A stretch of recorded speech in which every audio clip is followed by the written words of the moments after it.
My daughter-in-law told me to leave if I was so brave, said I wouldn't last a week without them. She didn't shout it.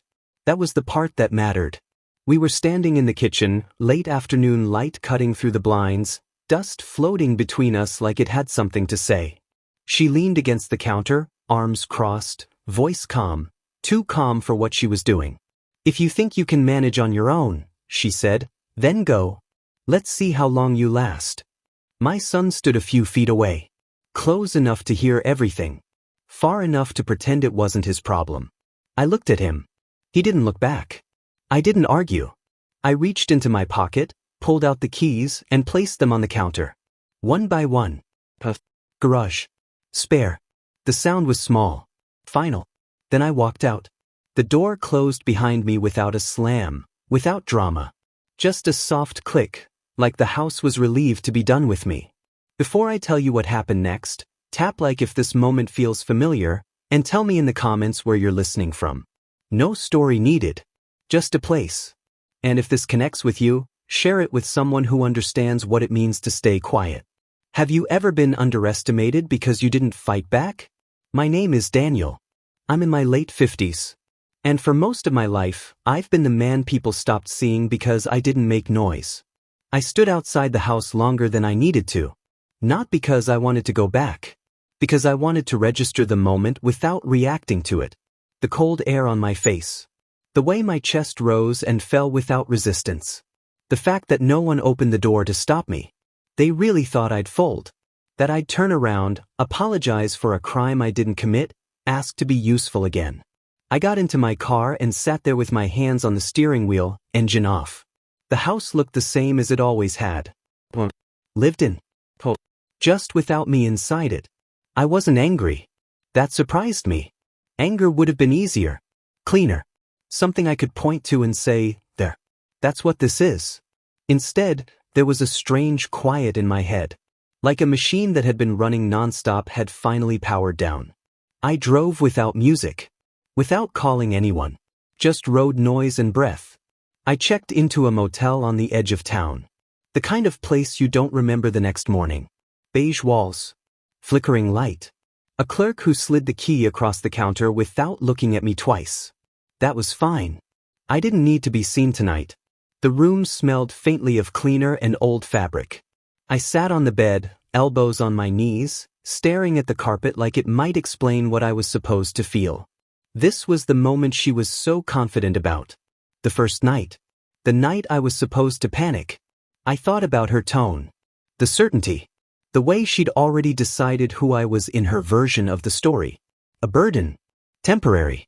Replaceable. People like her expected resistance. Expected volume. Expected to win by outlasting your anger. They didn't know what to do with silence. My phone buzzed on the nightstand. One missed call. My son. I didn't pick it up. Not because I didn't care. Because answering would have pulled me right back into the role I was finally stepping out of. I slept harder than I had in months. No knots in my stomach. No rehearsed conversations looping in my head. Just sleep. Morning came thin and gray through the curtains. I showered, dressed, tied my shoes slowly. My hands were steady. That should have scared me. It didn't. It felt like space. I went to work like nothing had happened. The building didn't know I'd been erased from my own home the night before. The parking lot was half full. The security guard nodded. Morning. At my desk, everything was where I'd left it. Schedules. Notes. Deadlines weeks out. No one questioned whether I belonged there. That's when it hit me, how cleanly I'd divided my life. At work, I was steady. Necessary. Trusted. At home, I'd been shrinking. Quietly adjusting my shape so I didn't take up too much room. At lunch, I checked my phone. 5 missed calls. 2 voicemails. I didn't listen yet. I already knew the order. Confusion first. Then irritation. Then worry. People only panicked when they realized control was slipping. A coworker leaned into my doorway that afternoon and said, "You look different today." "How so?" "Lighter," he said. "Like something's off your shoulders." I smiled without planning to. Guess I slept well. Driving back to the motel that evening, a thought surfaced, quiet but sharp. They don't actually know what I do. They know things function. That problems disappear. That nothing ever collapses completely. They never asked how. And I never volunteered. My phone rang again as I pulled into the lot. I let it ring. Inside the room, I finally listened to the first voicemail. "Dad," my son said, voice tight. "Just call me back." Nothing else. No apology. No accusation. Just uncertainty. I set the phone down and stared at the ceiling. They thought my silence meant surrender. They thought I was counting the hours until I begged to come back. They didn't realize something else had started. For the first time in years, I wasn't reacting. I was watching. And once you do that, once you stop rushing to fix what others break, you start seeing the truth. I turned off the light and lay still, breathing slow. The week she was so sure I wouldn't survive had just begun. And I wasn't the one who was about to be tested. I woke up before my alarm. That almost never happened to me. For years, sleep had been a negotiation. Half alert. Like some part of me was always waiting to be needed. Waiting for a problem to surface so I could step in before it became real. This morning, there was none of that. No voices through thin walls. No tension humming in the air. No one depending on me to stabilize the day before it even began. Just quiet. I lay there for a moment, staring at the ceiling of the motel room, listening to the distant sound of traffic. Cars moving with purpose. People already late for something. She said I wouldn't last a week. I wondered what she pictured when she said it. Me pacing the room.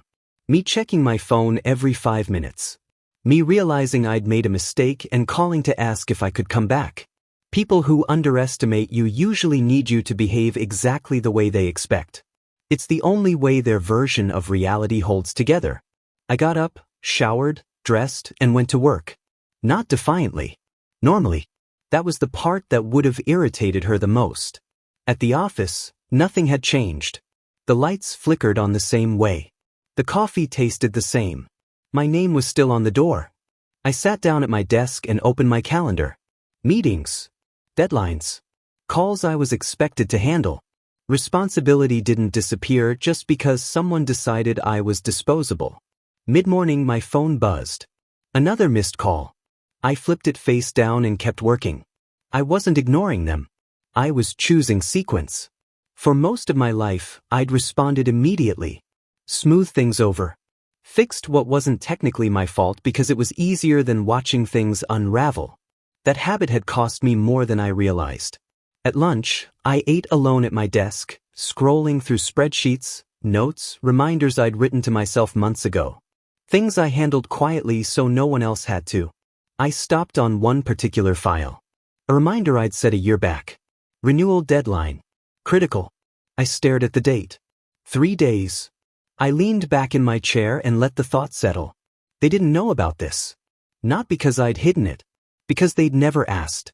That afternoon, I walked through the building, nodding at people I'd worked beside for years. Men and women who trusted me with decisions because I didn't posture. I didn't panic. I noticed something I hadn't paid attention to before. Here, my silence wasn't mistaken for weakness. It was treated like confidence. On the drive back to the motel, the phone rang again. This time, it was her. I watched the screen light up. Her name. The one she'd insisted I save with her preferred spelling. I didn't answer. Not because I was afraid of the conversation. Because I knew exactly how it would go. First, she'd frame it as concern. Then frustration. Then blame. The room was quiet when I returned. I sat on the edge of the bed and loosened my tie. My shoulders felt lighter than they had in years, and that realization unsettled me. What does it say about a man when distance feels like relief? I listened to the voicemails that night. My son first. Then her. "Daniel," she said, voice tight but controlled. "This isn't funny. You can't just disappear. We need to talk about a few things." That word had carried a lot of weight in my life. I set the phone down. I wasn't disappearing. I was standing still. Day 2 passed the same way. Quiet dinners. Long walks in the evening where no one expected anything from me. The calls kept coming. I started to notice the shift. Less accusation. More urgency. By the 3rd day, My son's voice sounded different. Tired. Strained.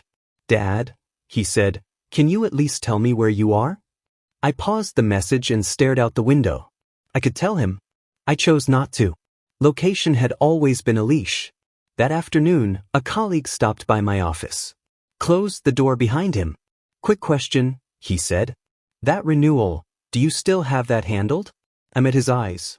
Yes, I said. I do. He nodded, relieved. Good. Wouldn't want that slipping. Neither would I. That night, sitting alone with a paper cup of coffee, I finally admitted something to myself. They didn't miss me. They missed what stopped working when I left. That distinction mattered. It explained the tone of the calls. The escalation.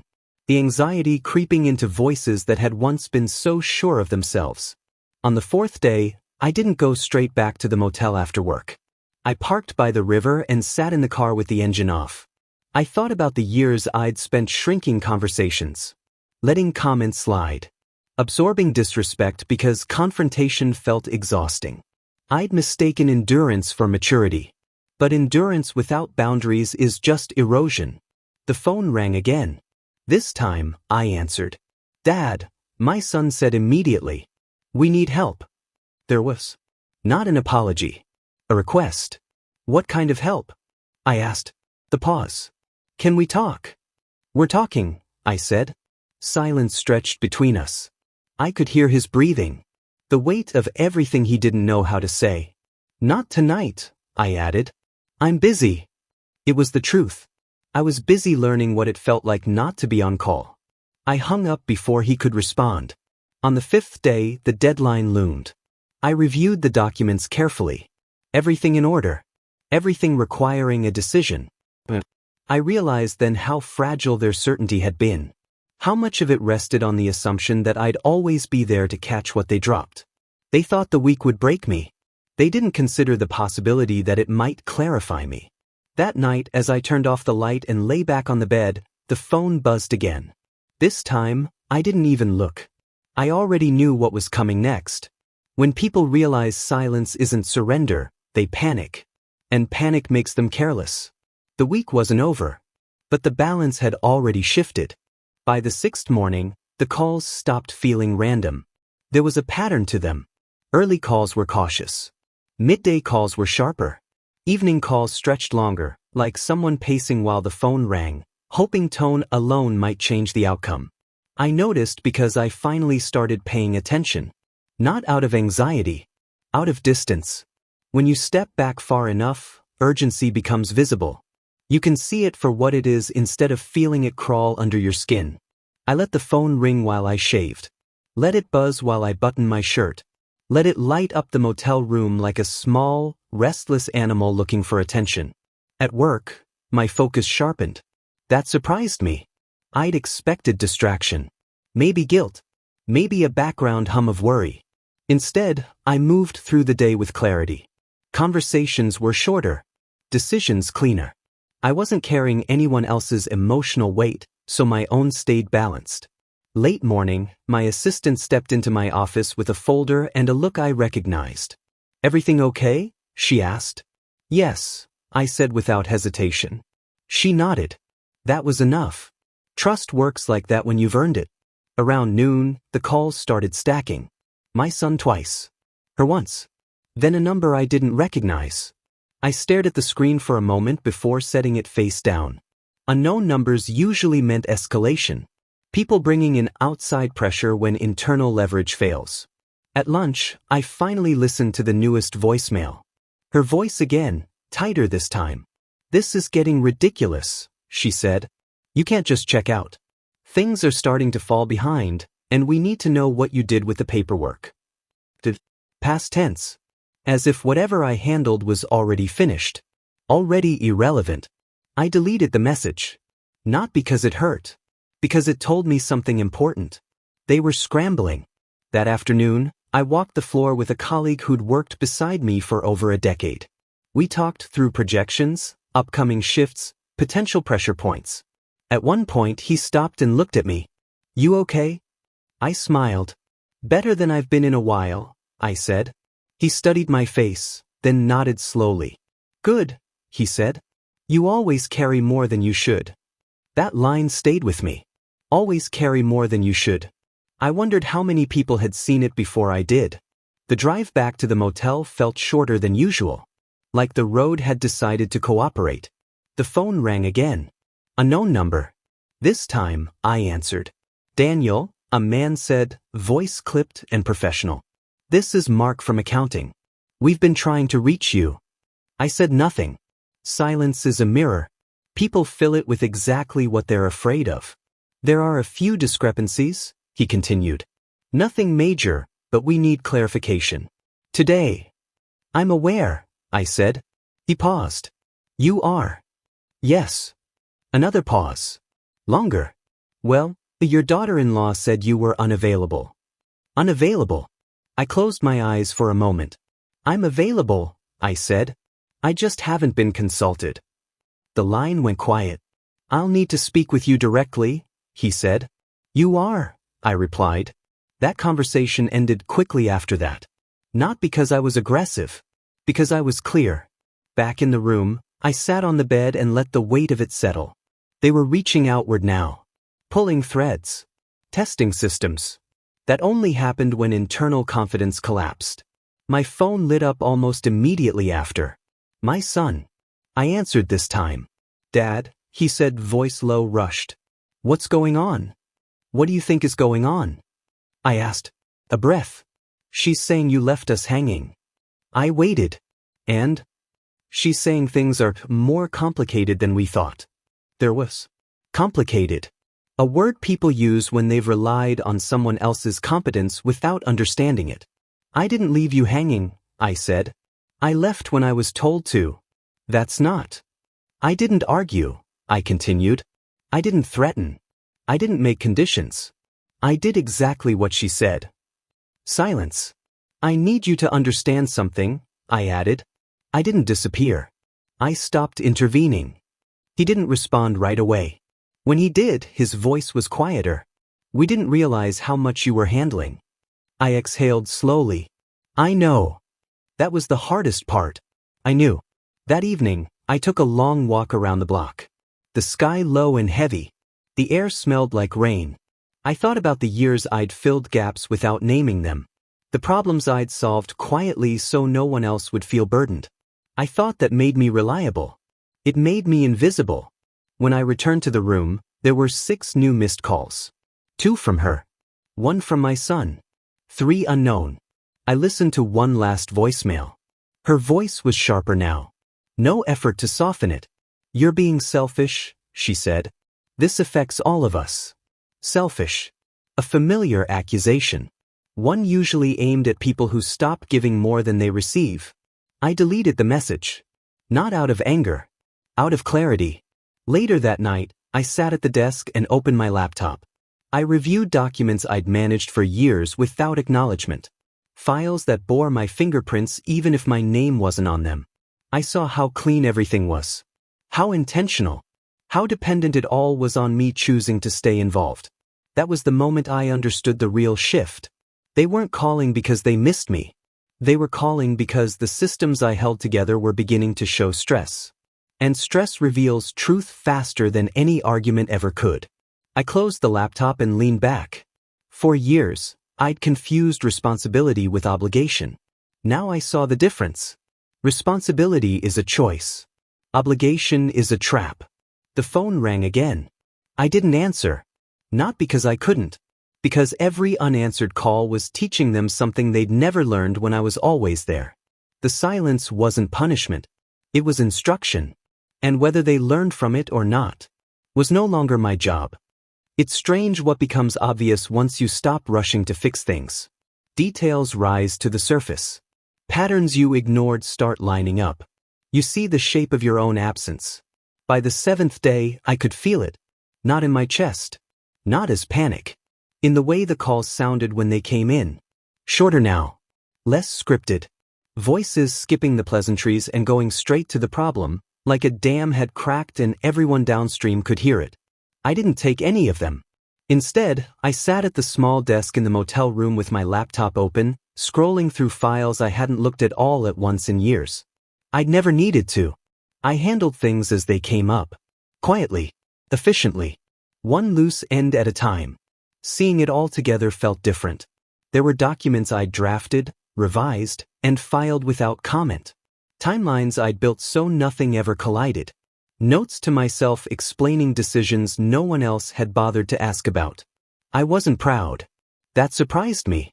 Pride would have felt like justification. Like a reason to feel superior. What I felt instead was sober. This wasn't about how capable I was. It was about how invisible competence becomes when it's consistent.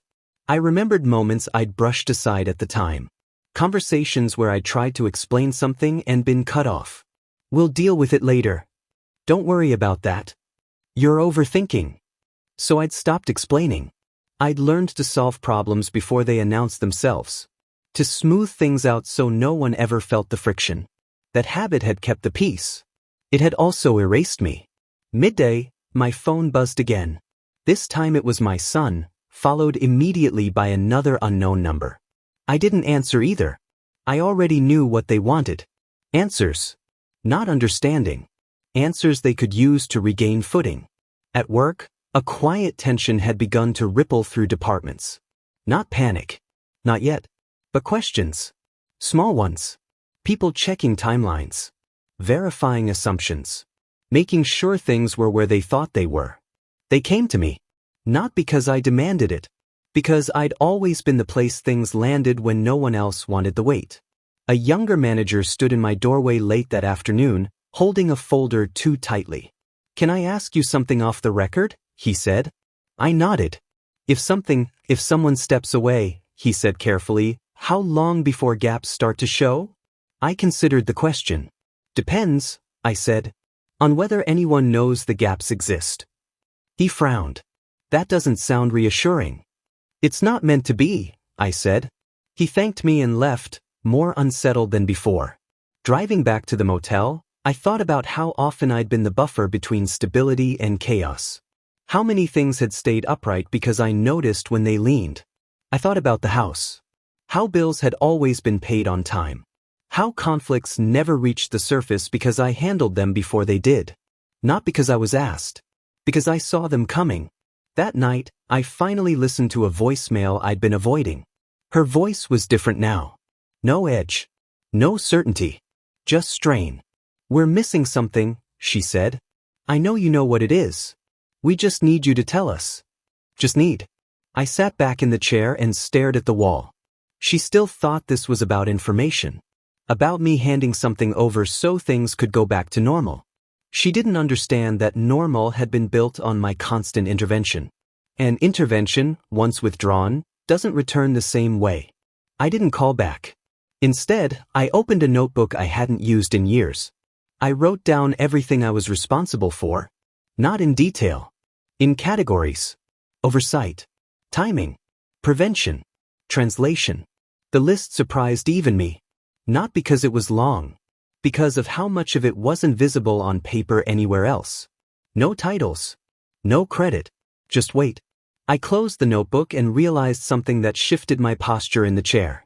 They didn't underestimate me because they thought I was weak. They underestimated me because I made things look easy.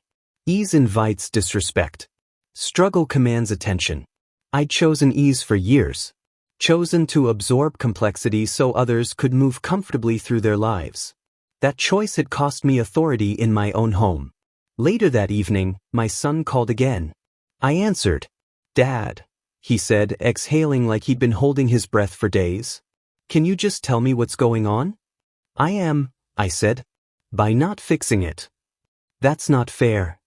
"I didn't say it was," I replied. "I said it was happening." Silence. Then quieter. She didn't mean what she said. I closed my eyes.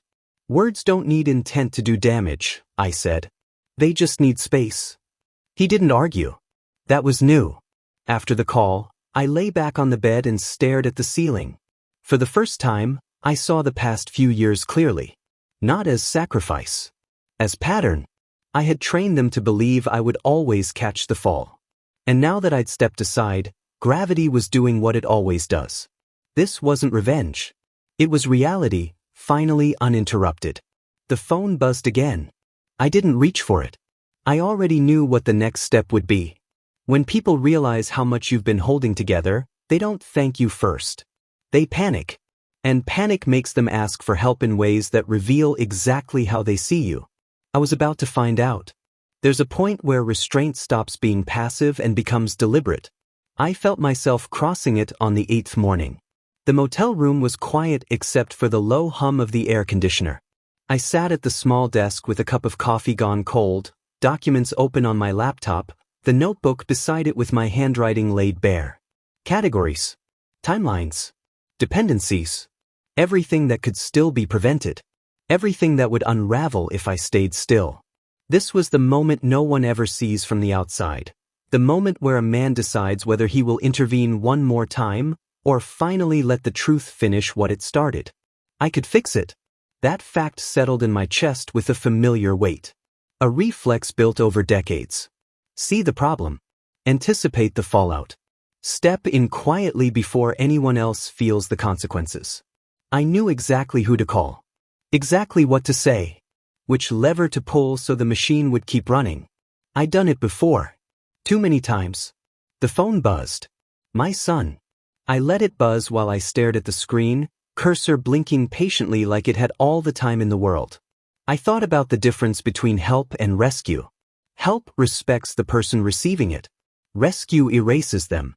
I had been rescuing for years, calling it responsibility because that sounded better than fear of conflict. I answered. Dad, he said, voice tight, already mid-crisis. We've got a situation. I know, I said. You do. Yes. The pause. Then you know we need you. The word came back around again, heavy with expectation. What do you need me to do? I asked. Another pause. Longer this time. Well, there's a deadline. And some paperwork. And she says, stop, I said gently. He stopped. Tell me what you've done so far. Silence. I could picture him then, phone pressed to his ear, eyes searching for something solid to grab onto. We're trying to figure it out, he said. Who's we? Another beat. She's talking to accounting. And legal. And you. Not here. There was. The same dynamic. Others scrambling, voices overlapping, and him waiting for someone else to take control. I closed my eyes. I'm not stepping in, I said. What? Not like before. Dad, this could get serious. I know. My voice didn't rise. It didn't harden. It stayed steady. That's why it needs to be handled by the people responsible for it. He exhaled sharply. You're punishing us. No, I said. I'm not preventing you. The distinction mattered. He didn't hear it yet. After the call, I sat there longer than necessary, letting the urge pass. That urge to fix. It's like an itch you've trained yourself to scratch immediately. Leaving it alone feels wrong at first. Dangerous. But it fades. And when it does, something else takes its place. Clarity. At work, the tension had matured. Questions were now framed as problems. Problems were now framed as risks. I was looped in, not as a savior, but as a reference point. Do you think this will hold? Someone asked. It depends, I said, on whether the right people make decisions. They nodded, uncomfortable but listening. That was the difference. Listening without expecting me to carry it for them. Mid-afternoon, my phone buzzed again. I let it ring out. Then again. Then a message. This is getting out of hand. If you don't step in now, you'll regret it. Regret. Another familiar lever. Fear of future pain had kept me compliant for years. I typed a reply. Then erased it. Any explanation would have been mistaken for negotiation. I wasn't negotiating. I was choosing. That evening, I walked by the river again. The water moved fast, unbothered by what it carried. I thought about the first time I'd swallowed my frustration to keep the peace. How young my son had been. How tired I was. One compromise turns into a pattern if you don't name it. I'd never named it. Back at the motel, I laid the documents out again. One decision would stabilize everything. One signature. One call. The machine would keep humming, and no one would ever have to acknowledge how close it came to failing. I imagined walking back into that house. Keys back on the counter. A quiet apology offered not for leaving but for making things difficult. I felt my shoulders tighten. That future felt smaller. So I closed the laptop. I turned off the phone. The relief came in waves, followed quickly by doubt. What if I was wrong? What if this really did blow back on me? Then another thought surfaced, calm and unarguable. If my absence alone could cause this much instability, my presence had been enabling it. That wasn't leadership. It was concealment. Late that night, my son called again. Voicemail this time. "Dad?" he said quietly. "She's scared." "I think I am too." I sat on the edge of the bed and listened twice. Fear wasn't a reason to intervene. It was a reason for them to grow. I didn't delete the message. I didn't respond either. Some lessons require space. The next morning, the deadline arrived. I watched it pass like a train I could still catch if I ran. I stayed seated. Nothing exploded. Not immediately. But I felt the shift. A pressure release on my end. A transfer of weight. That was the moment I understood what self-respect actually costs. It costs the illusion that you're needed at any price. It costs the comfort of being indispensable. But what it gives back is something steadier. That afternoon, I received a single text. "Can we talk tonight?" No blame. No threat. Just a request. I stared at the screen for a long moment. Then I typed back, "Just tomorrow." I set the phone down and leaned back in the chair. I hadn't saved them. I hadn't destroyed them either. I'd done something harder. I'd stepped aside and let the truth do its work. And whatever came next would be built on that. Not on my silence, not on my sacrifice, but on clarity they could no longer ignore. I didn't answer the phone right away. That part matters. Because for most of my life, answering immediately had been instinct. Proof of reliability. Proof that I was still useful. This time, I let it ring until it stopped. Then I picked it up on the second call. Not out of hesitation. Out of intention. "Dad," my son said the moment I spoke. His voice was different now. Slower. Less frantic. Like someone who'd run out of places to hide and finally stopped moving. "I'm listening," I said. Those were the first words I chose carefully. Not what's wrong. Not how can I help. Listening doesn't promise rescue. He exhaled. I could hear it clearly, like he'd been holding it in for days. "Things aren't good," he said. "We thought we had more time." "I know," I replied. Another pause. "You do?" "Yes." That single word landed heavier than a lecture ever could. Silence stretched between us. I didn't rush to fill it. Silence was doing work now. "She's upset," he continued. "She says this all went too far." I leaned back in the chair and looked out the motel window. Late afternoon light sat low on the buildings, steady and indifferent. "Did it?" I asked. He didn't answer immediately. "I don't know," he said finally. That was new. Uncertainty had replaced certainty. Not because I argued him into it. Because reality had. "I'm not calling to fix things," I said. "I'm calling to understand what you're asking." Another breath. "We need guidance," he said. "Just help us see what we're missing." Guidance. Not rescue. The word mattered. "I'll talk," I said. "But I won't step in." He went quiet. "What does that mean?" "It means I won't make calls for you. I won't smooth anything over. I won't take responsibility for decisions that aren't mine." "That sounds like the same thing," he said. "It isn't," I replied. "It's slower. And it requires you to stay in the room when things get uncomfortable." I could hear him shifting on the other end. Processing. Adjusting his expectations. "Is this about what she said?" he asked. I didn't answer right away. Not because I didn't know. Because answering too quickly would have turned it into blame. "It's about what I accepted," I said. "For a long time." That landed differently. He didn't defend her. He didn't correct me. "I didn't realize," he said quietly. "I know." That phrase had become our shared truth. We talked for another 10 minutes. Not in circles. Not emotionally. Practically. I asked questions instead of giving solutions. Let him hear the gaps in his own thinking. Let him feel the weight without cushioning it. At the end he said, "Can you come by?" I closed my eyes. "No," I said. "Not yet." "Why?" "Because if I come now, nothing changes," I replied. "You'll feel relief. She'll feel justified. And I'll be right back where I was." Silence again. Longer this time. "When?" he asked. "When I know I won't be ignored in the room," I said. He didn't push. That was the first sign this conversation was different. After we hung up, I sat there for a while, phone resting in my hand. I wasn't shaking. I wasn't angry. I felt grounded. That surprised me more than anything else. Later that evening, my phone buzzed with a text. From her. "We need to talk. This can't continue like this." I read it once. Then again. There was no accusation in it. No command. Just urgency. "Head back. We can talk. Tomorrow. With respect." 3 words I'd never required before. She didn't reply immediately. When she did, it was a single word. "Fine." I smiled, not because I'd won anything. Because I'd finally stopped losing myself. That night, sleep came slower than before, but deeper. My mind replayed the call, not with regret, but with clarity. I'd answered, but on my terms. That distinction changed everything. The next day would bring confrontation.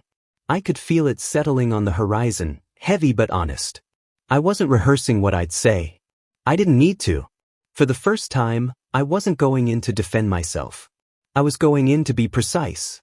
And precision, I'd learned, was far more unsettling than anger. Whatever happened next, it wouldn't be built on my silence. It would be built on my presence. Fully chosen. Fully aware. I arrived 10 minutes early. Not to be polite. To remind myself I wasn't late anymore. The house looked the same from the outside. Orderly. Controlled. The kind of place that tells a story it doesn't fully live. I sat in the car for a moment before going in. Hands resting on the steering wheel. Breathing steady. I wasn't nervous. I was deliberate. When the door opened, she was the one standing there. My daughter-in-law. She didn't smile. She didn't frown either. Her face was careful now. "Come in," she said. I stepped inside and took in the room like I was seeing it for the first time. The couch I'd paid for. The shelves I'd installed. The quiet systems that kept the place running without anyone noticing. My son stood near the kitchen, arms crossed, posture tense. Not defensive. Waiting. We didn't sit right away. That mattered too. "I'll say this once," I said calmly. "I didn't come here to argue." She nodded. "Neither did I." That meant we were finally speaking the same language. She gestured toward the table. We sat. For a moment, no one spoke. The silence wasn't awkward. It was earned. "I underestimated how much you did," she said finally. Not an apology. But closer than I expected. "I know," I replied. My son looked between us, surprised by how little resistance there was. She straightened her back. "I didn't think you'd actually leave." There was. The truth, stripped of tone. "I didn't think I needed permission," I said. That landed. She opened her mouth, then closed it again. "Adjusted. This situation," she said, choosing her words carefully, "it's become unstable." Yes, I agreed. Because stability was borrowed. Her jaw tightened. "From you," she said. I nodded once. My son leaned forward. "We didn't mean for it to happen like this." "I believe you," I said. "But intention doesn't cancel impact." Another silence. This one heavier. She exhaled slowly. "So what now?" That was the moment. Not when they admitted fault. When they acknowledged I had options. "I'll be clear," I said. "I'm willing to be present. I'm not willing to be invisible." She didn't interrupt. "I won't be spoken over. I won't be dismissed. And I won't be used as a fallback plan." My voice didn't rise. It didn't need to. She looked at my son, then back at me. "And if we can't meet that? Then I won't stay," I replied. Simple. No threat in it. Just truth. My son swallowed. "Are you saying you're done with us?" I met his eyes. "I'm saying I'm done abandoning myself." That broke something open. His shoulders dropped. I didn't see it before, he said quietly. I know, I replied. Again, not accusation. Recognition. She nodded slowly, as if recalibrating an internal map. I owe you respect, she said. Not just gratitude. That was enough. Not forgiveness. Not closure. But balance. We talked for another half hour. Not about the past. About structure. Boundaries. Expectations. Roles that were spoken instead of assumed. When I stood to leave, she walked me to the door. I meant what I said before, she told me. About you not lasting. I paused. And I was wrong. I turned and looked at her. You were right about one thing, I said. I didn't last. She frowned. I changed. I stepped outside. The air felt lighter. Not because everything was fixed, but because nothing was hidden anymore. As I drove away, I realized something quietly powerful. I hadn't destroyed what they built. I'd simply stopped holding it up alone. And what couldn't stand without me was never truly stable to begin with. Whatever came next wouldn't require me to disappear. That era was over. I didn't go back the next day. That surprises people when they hear it. They expect reconciliation to look like proximity, like shared meals and polite laughter, like everything sliding back into place. But growth doesn't rush to re-enter the room. It waits to see if the room has changed. I woke up early that morning, same as I always had. The habit was still there, solid and familiar. I made coffee in the quiet and stood by the window, watching the city stretch awake. There was no urgency in my chest. No need to check my phone. That was new. For years, my worth had been measured by response time. How quickly I answered. How reliably I absorbed pressure. Silence used to feel like failure. Now it felt like space. Later that afternoon, my son called again. Not frantic. Not cautious. Grounded. We talked, he said. Really talked. I could hear something steady behind his words. Responsibility, maybe. Or the beginning of it. I'm glad, I said. She's trying, he added. We both are. I know, I replied. There was a pause. Will you come by this weekend? I thought about it. Not emotionally. Practically. Yes, I said. For a few hours. He didn't push for more. That mattered. After the call, I sat for a while, letting the quiet settle instead of filling it. I realized then that the biggest change wasn't in them. It was in what I no longer feared. I no longer feared being misunderstood. I no longer feared being needed only when things broke. And I no longer feared walking away from rooms that required me to shrink. That evening, I packed the last of my things from the motel room.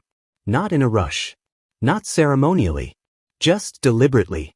When I closed the door behind me, there was no dramatic final look back. No surge of triumph. Only clarity. I wasn't starting over.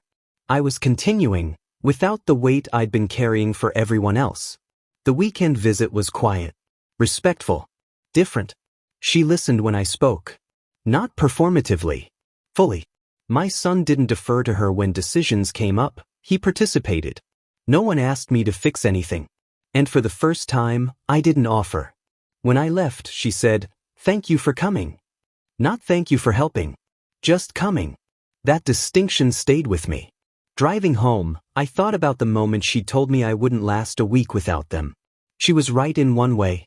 The version of me that survived on being overlooked? He didn't last. And that was the point. What replaced him wasn't louder. Wasn't harsher. Wasn't colder. Just clearer. I didn't destroy what they built. I stopped sacrificing myself to hold it together. And in doing so, I taught them something no argument ever could. That respect isn't demanded. It's enforced by absence. By boundaries. By the quiet certainty of knowing who you are when no one is watching. That's what I took with me when I walked out. Not anger. Not victory. Myself. And this time I kept him.